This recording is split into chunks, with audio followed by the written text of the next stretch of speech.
আসসালামু আলাইকুম ওয়া রাহমাতুল্লাহি ওয়া বারাকাতুহু। এই যে কিছুদিন আগেও আমাদের দেশের এমন একটা অবস্থা ছিল যে আমরা এই ধরনের গুরুত্বপূর্ণ ইস্যু নিয়ে একসাথে 700-800 মানুষ বসে একটা আয়োজন করব, এইটা চিন্তা করাটাও অনেকটা কষ্টকর ছিল, ঠিক কিনা? সূরা আনফালের মধ্যে আল্লাহ সুবহানাহু ওয়া তাআলা বলেছেন, ওয়াযকুরু ইয আনতুম কালীলুম মুস্তাদআফুনা ফিল আরদ তাখাফুনা আন ইয়াতাখাত্তাফাকুমুন নাসু ফাআওয়াকুম। হে মুমিনগণ, তোমরা স্মরণ করো সেই সময়ের কথা যখন তোমরা ছিলে ভূপৃষ্ঠের মধ্যে অত্যন্ত সংখ্যায় খুবই কম এবং তোমরা প্রতি মুহূর্তে আতঙ্কে থাকতে যে কোনো সময় তোমাদেরকে খপ করে ধরে ছোবারে নিয়ে যাবে এবং তোমাদের উপর অত্যাচার নির্যাতন করবে, ঠিক কিনা?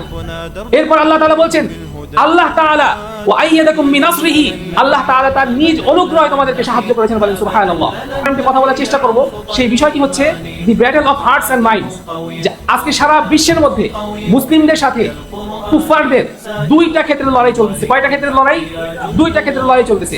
তার মধ্যে একটা হচ্ছে কুফারদের সাথে মুসলিমদের সমরাস্ত্রের লড়াই চলছে, যেটাকে আমেরিকান একটি রিপোর্টে তারা বলেছে, the United states is involve in a war that is both a battle of arms and a battle of ideas।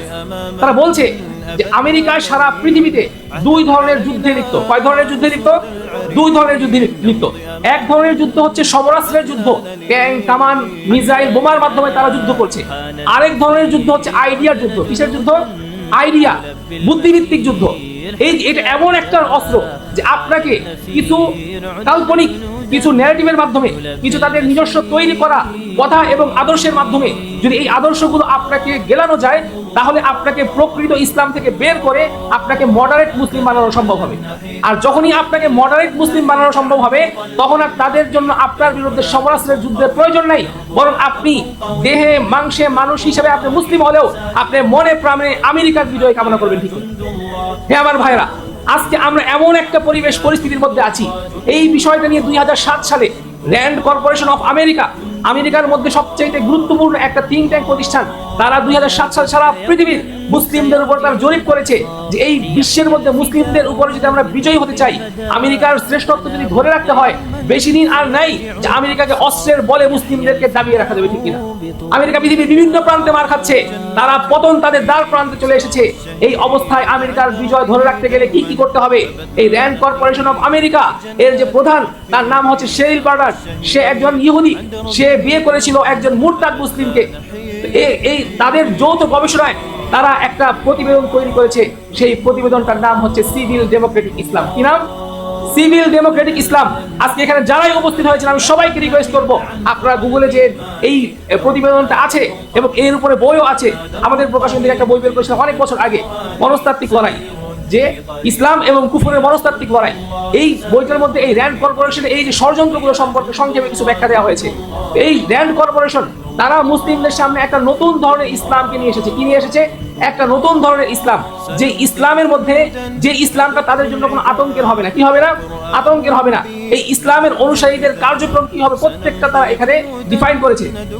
আমি সংক্ষেপে বলছি, তাদের দৃষ্টিতে যে একজন মুসলিম যদি মডারেট মুসলিম হতে চায়, তাহলে তার জন্য প্রথম যে বিষয়টা হচ্ছে, সেই প্রথম বিষয় হচ্ছে সে গণতন্ত্রকে গ্রহণ করতে হবে। কি হবে?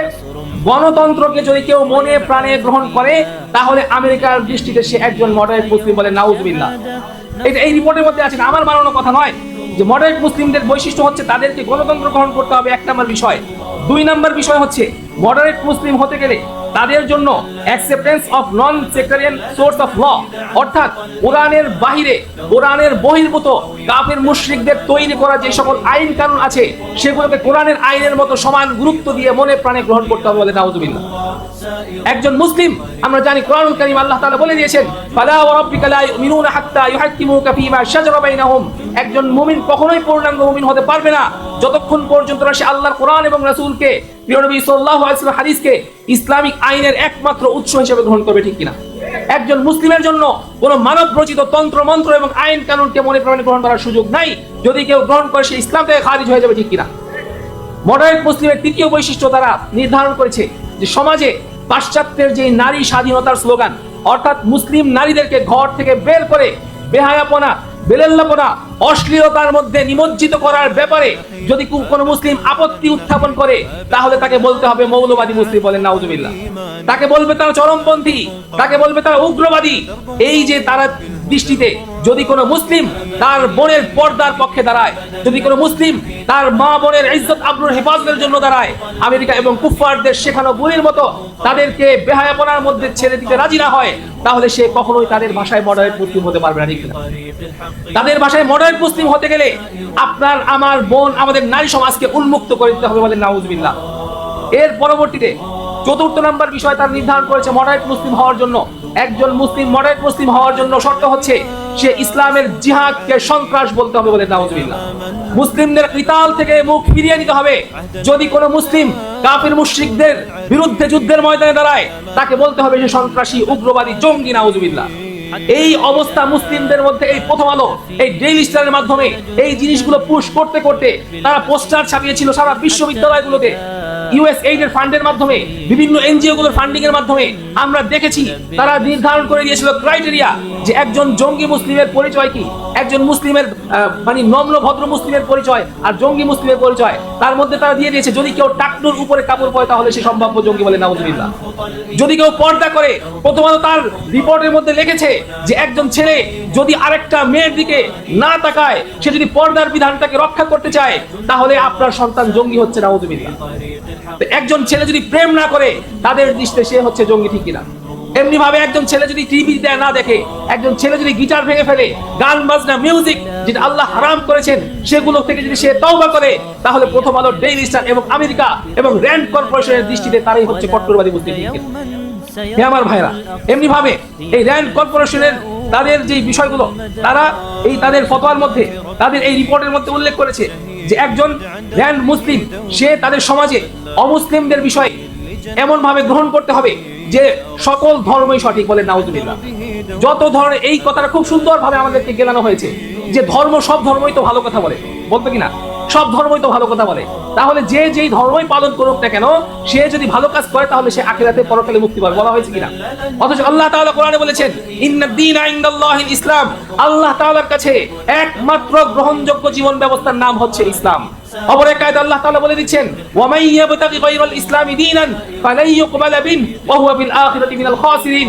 জেনে রাখো, যদি আল্লাহ তাআলার কাছে এই দুনিয়ার জীবনে কেউ ইসলাম ব্যতীত অন্য কোন জীবন ব্যবস্থা অনুসরণ করে, তাহলে আল্লাহ তাআলা কিয়ামতের দিন তার কাছ থেকে অন্য কোন জীবন আদর্শ, অন্য কোন জীবন ব্যবস্থা কখনোই গ্রহণ করবেন না এবং সে পরকালে চরম ক্ষতিগ্রস্ত হবে, ঠিক কিনা?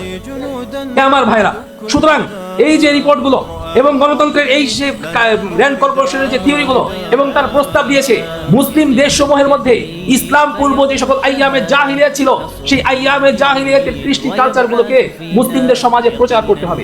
আমি কিছুদিন আগে ওমরা সফর থেকে এসেছি, যখন কুয়েতের মধ্যে আমি ট্রানজিটে ছিলাম, সেখান থেকে আমি সৌদির যে ফ্লাইট ছিল, সেই ওই ট্রানজিটে বসা অবস্থায় আমি একটা তাদের যে টেলিভিশনের মধ্যে মিশরের একটা নিউজ চ্যানেলের আপনার প্রতিবেদন দেখাচ্ছিল।